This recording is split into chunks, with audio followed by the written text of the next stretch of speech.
Okay, today we're going to go back and talk about segments again instead of angles, and so we're going to review a couple of those words. The first theorem that we're going to talk about today is chord. And so if you have intersecting chords, basically what that's saying here is this formula right here. If you have this part times this part and this part times this part, those are equal. So if they're intersecting in a circle, if you have two chords intersecting, remember chord means that it starts and stops on the circle. Doesn't keep going, it has to stop. Can go through the center as long as it's through the circle at 2 points. Then the product of those measures is equal to the product of the measures of the other chord. So when you see two chords, again, chords stop, they don't go through the circle. That's kind of your hint. We're going to set up this formula. Part times part equals part times part. And part here just means where those are intersecting. So like here's one part. Let me highlight that. So here's one part and here would be the other part, okay? So I like to write the formula down. Part times part equals part times part. First part of this first chord is 3. So 3 times the other part is x. And then we're going to talk about this chord here broken into the two parts. So if the whole thing is 12 and we can see that each part's congruent, then we know that each part is 6, okay?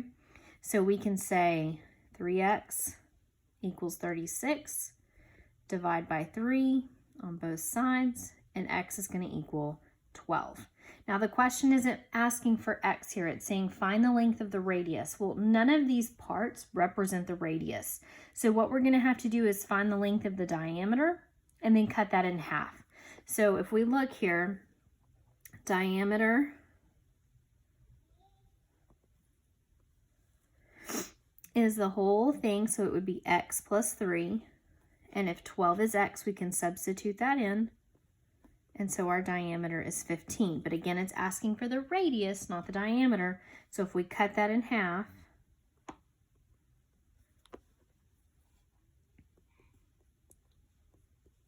then the radius would be 7.5, 7.5. Either way works for me. Okay, let's practice that with another scenario. Again, I see two chords that are intersecting here. They're starting and stopping on their points. So I know that I can use the formula part times part equals part times part.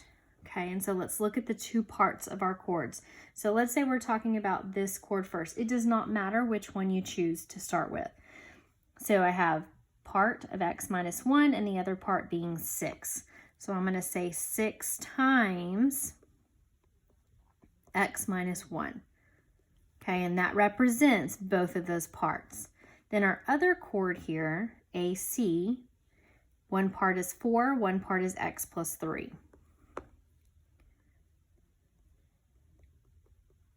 Again, it does not matter what order you write those in. Those could be switched. You could write these switched.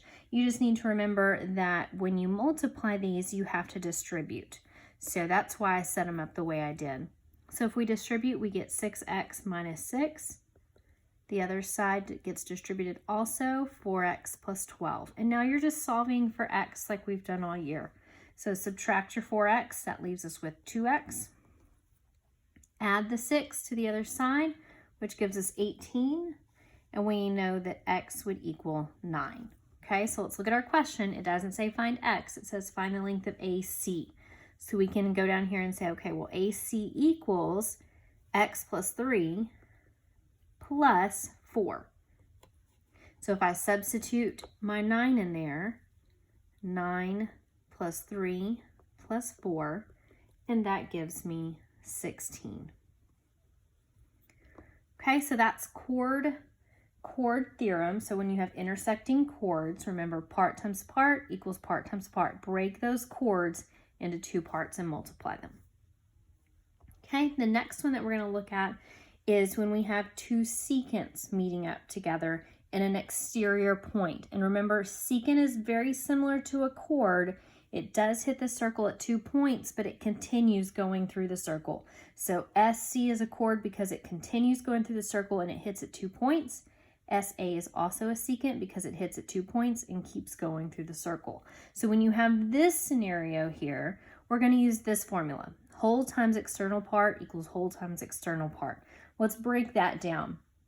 Whole just means the entire secant, so all of SC, the whole thing. The external part would be from S to E, just this outside piece. So again, whole means the whole secant. External is just what's on the outside of the circle. So let's look at this first example here. Again, I like to bring my formula down because that way I remember what I'm plugging in. So I abbreviate whole times external part equals whole times external part. So it does not matter which secant you start with, either one is going to work. So I'm going to start here with this one. Now, the length of the whole thing, let's talk about this. We can't add those together, but we can write it as an addition problem. So when you plug this in, we're going to say x plus 6 represents that whole secant, so be careful with that. Then times your external part, which is on the outside, so 6. And now let's do the same thing with the other secant. So the length of LS, the whole thing, is 18 plus 8. And the exterior part or external part, it means the same thing. So you may hear me say both words, is 8. Okay, so now let's take and solve for x. We distribute here, and we can say 6x plus 36. We know 18 plus 8 is 26 times 8 gives me 208. So if you need a little reminder here, that gave us 26, and then we multiplied that by 8. And now you're just solving for x like we've done. Subtract your 36, 6x equals 172. Divide by 6, and you are going to get a repeating decimal of 0.66666.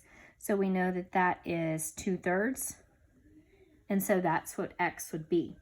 Now again, we have to read our question because again, it doesn't say find x, it says find O to L. So we know x is 28 2/3 plus the 6. So let's write that down. OL is x plus 6, 28 2/3 plus 6 gives me 34 2/3. Okay.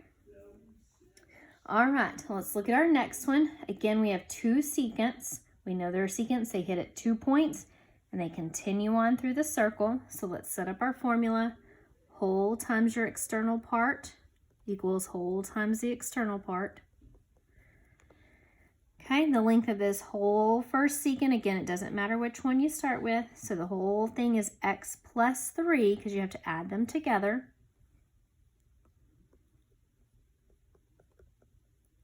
And the exterior part of that secant, the part that's on the outside, is 3. And now let's do the other secant here, LS. So if we combine those together, the whole length is 9 plus 4. You can go ahead and combine that, or you can write it out. And the exterior part is 4. So now when we distribute here, we're at 3x plus 9. We know 9 and 4 is 13. 13 times 4 is 52. Again, back to an easy solve for x problem. Subtract 9, 3x equals 43. Divide by 3, and we have another repeating decimal of 0.33333, which we know to be 1/3. So we have 14 1/3. Check your question out. It's not saying find x. We're looking for OL again. OL was x plus 3. We write this down as x plus 3. We know 14 1/3 is our x, so we substitute that in.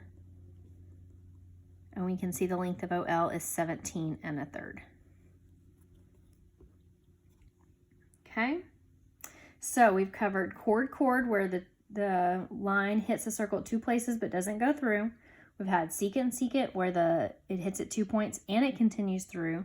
And now our last one that we're going to talk about today is secant tangent. So we've already reviewed secant, hitting at 2 points but continuing on. Tangent, remember, only hits a circle at 1 point, at that point of tangency, which in this case would be point T. So here's your last theorem. If a tangent segment and a secant segment are drawn to a circle from an exterior point, so in this case that would be R, then the square of the measure of the tangent segment is equal to the product of the measures of the secant segment and an external secant segment. Okay, let's break that down. That's a lot of words to look at. So let's concentrate on this formula here. We're going to take whatever the length of our tangent is and square it and set that equal to whole times external part, kind of like we did on the last one with the secant. So anytime you're dealing with the secant, this is what you're going to use.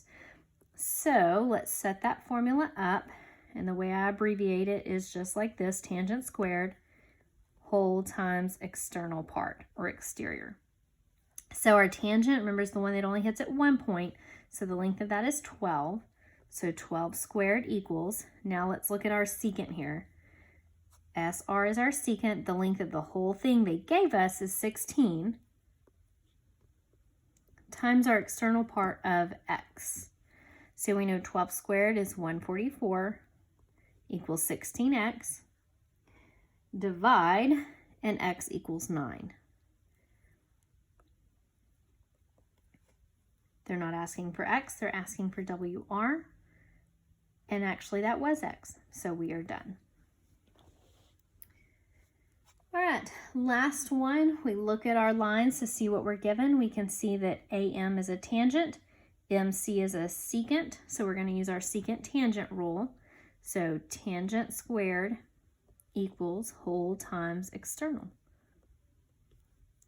Okay, our tangent, remember, only hits at one point, so the length of that is 10. Our secant is M to C. The length of the whole thing, remember, we have to add those two together, so that would be x plus 6.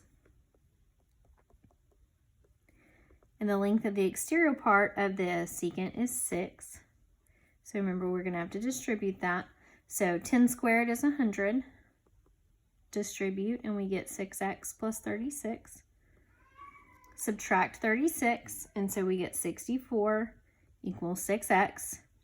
Divide by 6, another repeating decimal, so x would equal 10 2/3.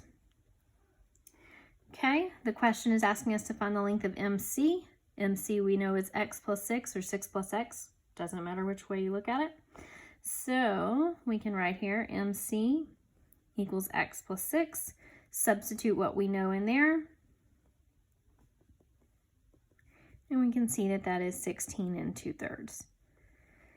So the biggest piece of advice here that I have for you is pay attention to what kind of segments you have. Do you have two chords? Do you have two secants? Or do you have a secant and a tangent? And write that formula down so you know what you're looking for. There will be a formula chart with some examples online for you to look at. Please write those formulas down to help you.